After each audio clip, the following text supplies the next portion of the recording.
Ladies and gentlemen, with a huge round of applause, please put your hands together and welcome the visionary leader, Honorable Prime Minister Shri Narendra Modi ji.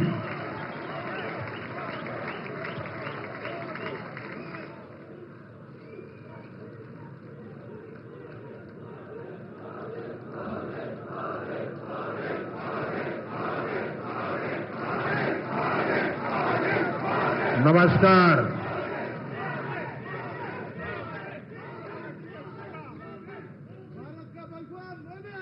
Bengaluru नगರದ ಆತ್ಮೀಯ ನಾಗರಿಕ ಬಂಧು ಭಗಿನಿಯರೇ, ನಿಮಗೆಲ್ಲ ನನ್ನ ನಮಸ್ಕಾರಗಳು। कर्नाटका के मेरे भाई और बहनों, कर्नाटका की धरती पर कदम रखते ही अपनापन सा महसूस होता है। यहाँ की संस्कृति, यहाँ के लोगों का प्यार और कन्नड़ा भाषा की मिठास दिल को छू जाती है। सबसे पहले मैं बेंगलुरु शहर की अधिष्ठात्री देवी अन्नम्मा ताई के चरणों में प्रणाम करता हूं।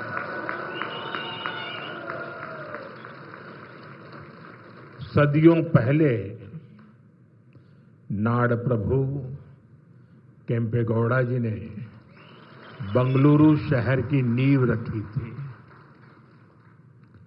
उन्होंने एक ऐसे शहर की संकल्पना की थी जो अपनी परंपराओं से भी जुड़ा हो और साथ ही प्रगति की नई ऊंचाइयों को भी छुए। बेंगलुरु ने अपने उस स्पिरिट को हमेशा जिया, हमेशा उसे सहज कर रखा और आज बेंगलुरु उस सपने को साकार कर रहा है। साथियों, बेंगलुरु को हम एक ऐसे शहर के रूप में उभरता देख रहे हैं जो न्यू इंडिया के राइज का सिंबल बन चुका है। एक ऐसा शहर जिसकी आत्मा में तत्वज्ञान है और जिसके एक्शन में टेक ज्ञान है। एक ऐसा शहर जिसने ग्लोबल आईटी मैप पर भारत का परचम लहराया है। बेंगलुरु की इसी सक्सेस स्टोरी के पीछे अगर कोई है तो वो यहां के लोगों की, आप सबकी मेहनत और आप सबकी टैलेंट है।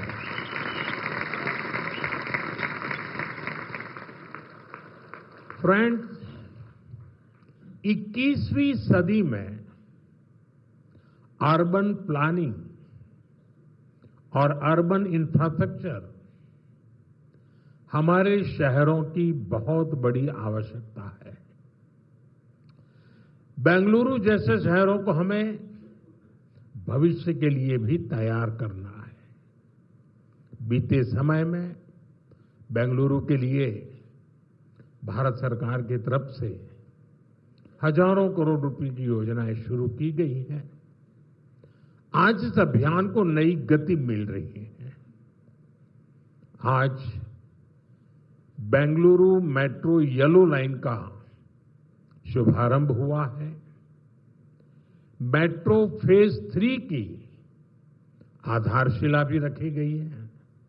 साथ ही देश के अलग अलग हिस्सों के लिए 3 नई वंदे भारत ट्रेनों को हरी झंडी भी दिखाई गई है। बेंगलुरु से बेलगावी के बीच वंदे भारत की सेवा शुरू हुई है। इससे बेलगावी के व्यापार और टूरिज्म को बढ़ावा मिलेगा। इसके अलावा नागपुर से पुणे और श्री माता वैष्णो देवी कटरा से अमृतसर के बीच भी वंदे भारत एक्सप्रेस शुरू हुई है। इससे लाखों श्रद्धालुओं को लाभ होगा, पर्यटन को बढ़ावा मिलेगा।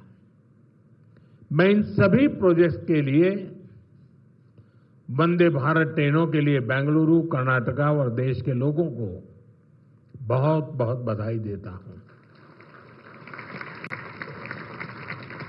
साथियों, आज ऑपरेशन सिंदूर के बाद मैं पहली बार बेंगलुरु आया हूं।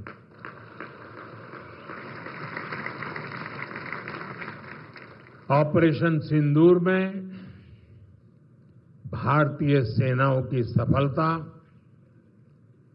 सीमा पार कई किलोमीटर भीतर आतंकवादी ठिकानों को नेस्त नाबूद करने की ताकत और आतंकवादियों के बचाव में उतरे पाकिस्तान को कुछ ही घंटों में घुटनों पर लाने की हमारी क्षमता पूरी दुनिया ने नए भारत के इस स्वरूप के दर्शन किए हैं।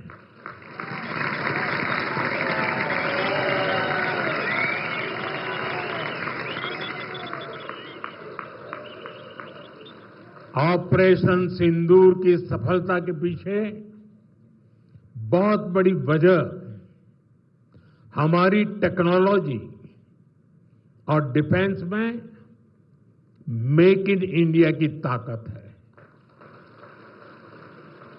और इसमें बेंगलुरु और कर्नाटका के युवाओं का भी बहुत बड़ा योगदान है।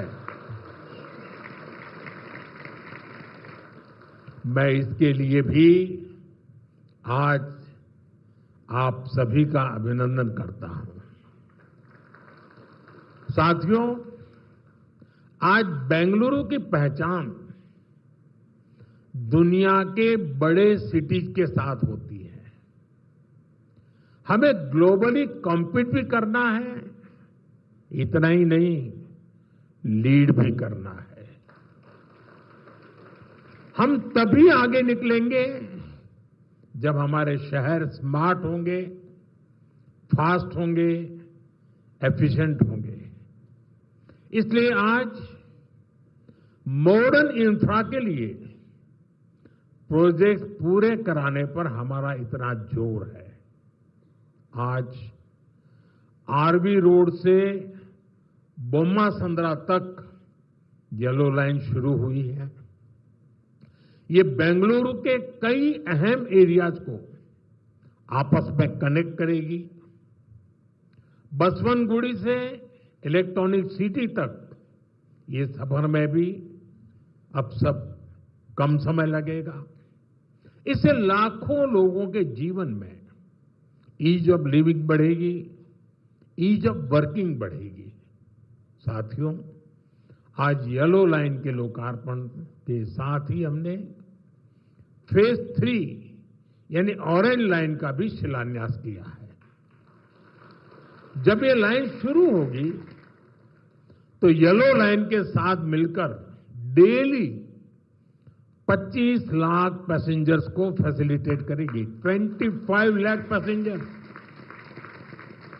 ये बेंगलुरु के ट्रांसपोर्ट सिस्टम को एक नई ताकत देगी, एक नई ऊंचाई देगी।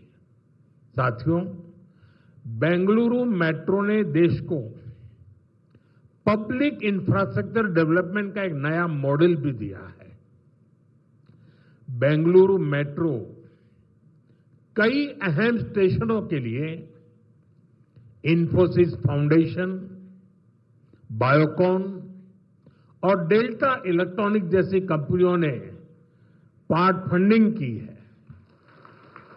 सीएसआर के इस्तेमाल का ये मॉडल एक बड़ी प्रेरणा है।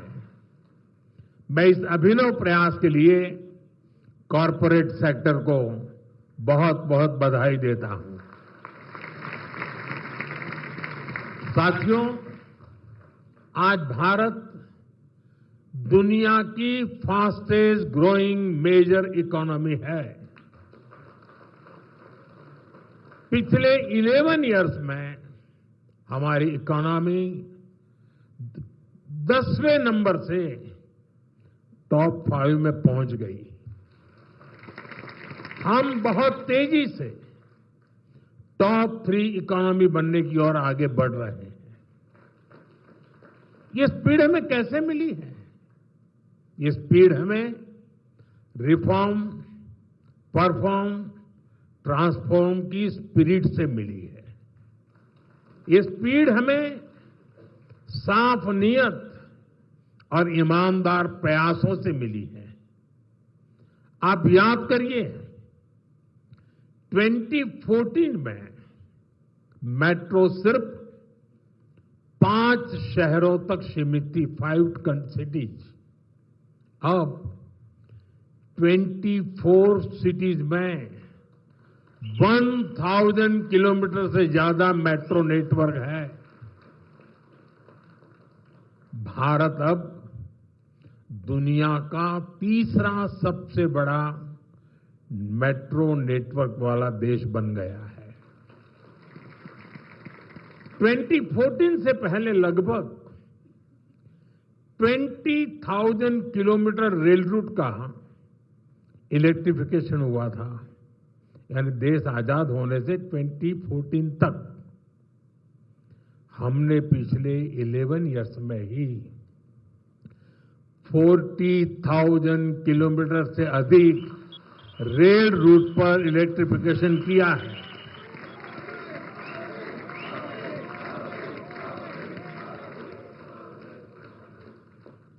साथियों, जल, थल, नभ कुछ भी अछूता नहीं रखा है। फ्रेंड, जमीन ही नहीं, देश की उपलब्धियों का परचम आसमान में भी लहरा रहा है। 2014 तक भारत में सिर्फ 74 एयरपोर्ट थे। अब इनकी संख्या बढ़कर 160 से ज्यादा हो गई है।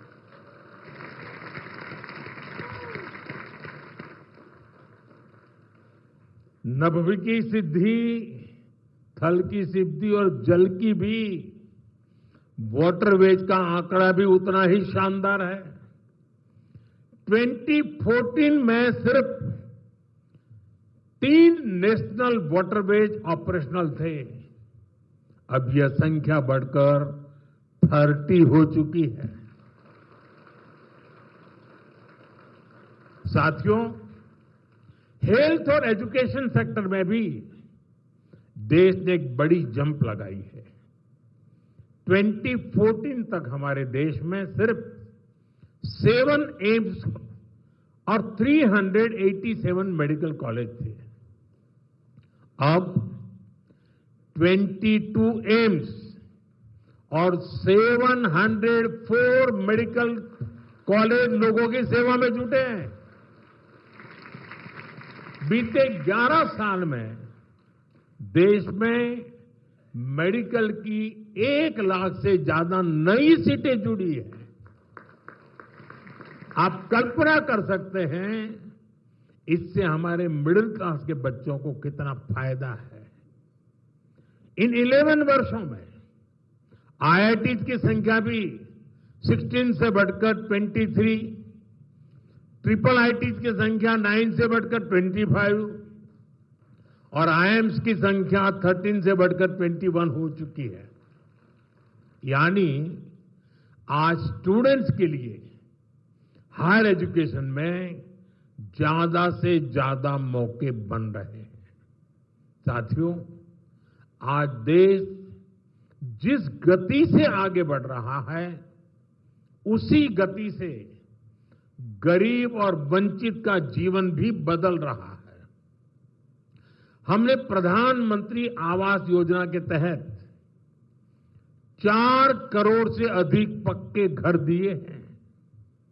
अब हमारी सरकार 3 करोड़ घर और बनने जा रही है। हमने सिर्फ 11 इयर्स में 12 करोड़ से अधिक टॉयलेट्स बनाए हैं। इससे देश की करोड़ों माता बहनों को गरिमा, स्वच्छता और सुरक्षा का अधिकार मिला है। साथियों, देश आज जिस गति से विकास कर रहा है, इसके पीछे हमारी इकोनॉमिक ग्रोथ एक बड़ा फैक्टर है। आप देखिए, 2014 से पहले भारत का टोटल एक्सपोर्ट $468 बिलियन तक पहुंचा था। आज ये $824 बिलियन हो गया है। पहले हम मोबाइल इंपोर्ट करते थे, वहीं अब हम मोबाइल हैंडसेट के टॉप 5 एक्सपोर्टर बन गए हैं। और बेंगलुरु की इसमें बहुत बड़ी भूमिका भी है। 2014 से पहले हमारा इलेक्ट्रॉनिक्स एक्सपोर्ट लगभग $6 बिलियन था। अब ये भी लगभग $38 बिलियन तक पहुंच गया। साथियों, 11 इयर्स पहले तक भारत का ऑटोमोबाइल एक्सपोर्ट लगभग $16 बिलियन था। आज ये 2 गुने से अधिक हो चुका है, डबल हो चुका है।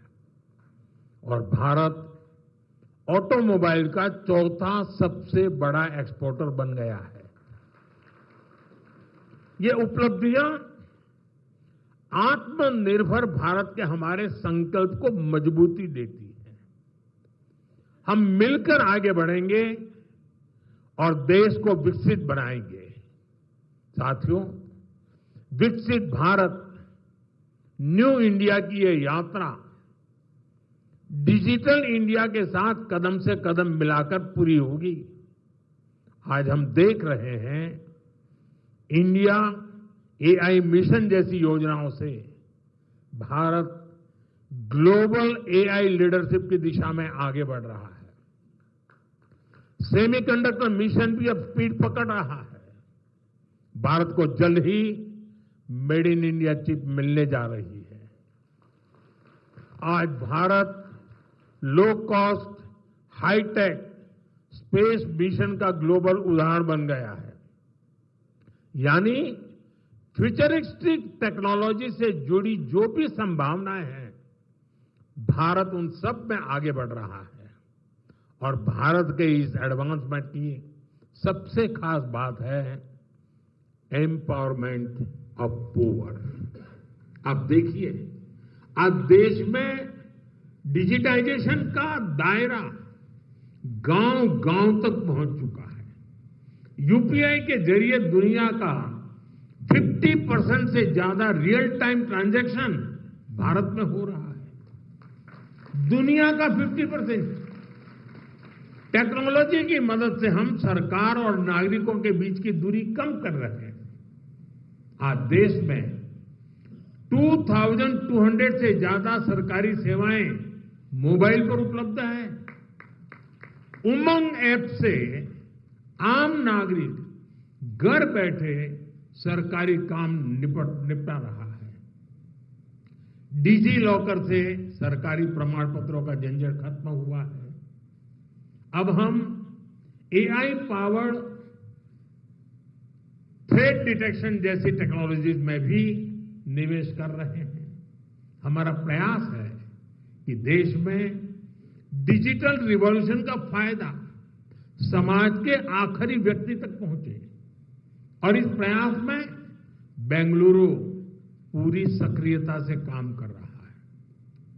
साथियों, वर्तमान उपलब्धियों के बीच अब हमारी अगली बड़ी प्राथमिकता होनी चाहिए टेक आत्मनिर्भर भारत।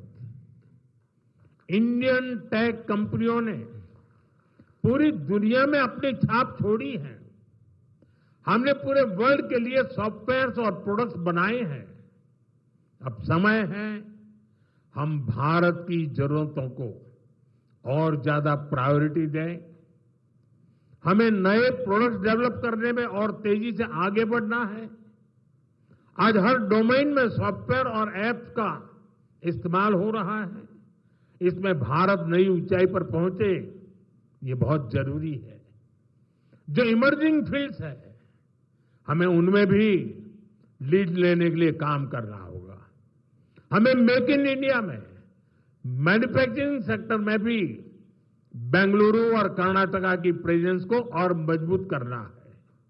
और मेरा आग्रह है, हमारे products zero defect, zero effect के स्टैंडर्ड पर टॉप क्वालिटी के होने चाहिए।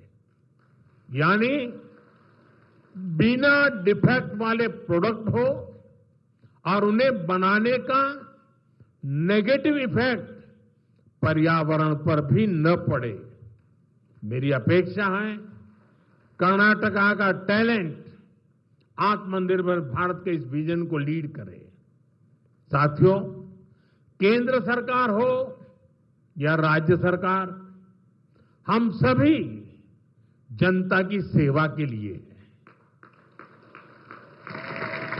हमें देशवासियों की बेहतरी के लिए साथ मिलकर कदम उठाने हैं।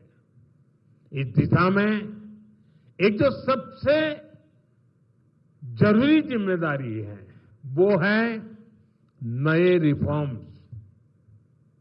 बीते एक दशक में हमने लगातार रिफॉर्म्स को आगे बढ़ाया है। उदाहरण के तौर पर भारत सरकार ने कानूनों को डीक्रिमिनलाइज करने के लिए जन विश्वास बिल पास किया है और अब इसका जन विश्वास 2.0 भी पारित करने जा रहे हैं। राज्य सरकारें भी ऐसे कानूनों की पहचान कर सकती हैं जिनमें अनावश्यक आपराधिक प्रावधान हैं, उन्हें खत्म किया जा सकता है। हम मिशन कर्मयोगी चला रहे हैं ताकि सरकारी कर्मचारियों को कॉम्पिटेंसी बेस्ड ट्रेनिंग दी जा सके। राज्य भी अपने अधिकारियों के लिए इस लर्निंग फ्रेमवर्क को अपना सकते हैं। हमने एस्पिरेशनल डिस्ट्रिक्ट प्रोग्राम और एस्पिरेशनल ब्लॉक प्रोग्राम पर बहुत जोर दिया है। राज्य भी इसी तरह अपने यहां ऐसे क्षेत्रों की पहचान कर सकते हैं जिन्हें विशेष ध्यान की आवश्यकता है। हमें राज्य सरकार के स्तर पर भी नए रिफॉर्म्स को लगातार पुश करना चाहिए। मुझे विश्वास है हमारे ये साझे प्रयास कर्नाटका को विकास की नई ऊंचाई पर ले जाएंगे। हम साथ मिलकर विकसित भारत के संकल्प को पूरा करेंगे। इसी भाव के साथ मैं एक बार फिर आप सभी को इन डेवलपमेंट प्रोजेक्ट की बहुत बहुत बधाई देता हूं। बहुत बहुत धन्यवाद।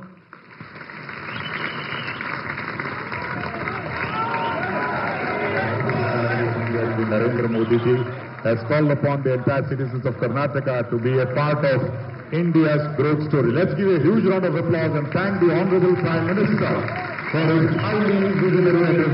बहुत धन्यवाद sir. Thank you very, very much. ಭಾರತದ ಹೆಮ್ಮೆಯ ಪ್ರಧಾನಮಂತ್ರಿಗಳಾದ ಶ್ರೀ ನರೇಂದ್ರ ಮೋದಿ ಅವರು ವಿಕಸಿತ ಭಾರತದ ಹಾದಿಯಲ್ಲಿರುವಂತಹ ಎಲ್ಲ ಅಭಿವೃದ್ಧಿಯ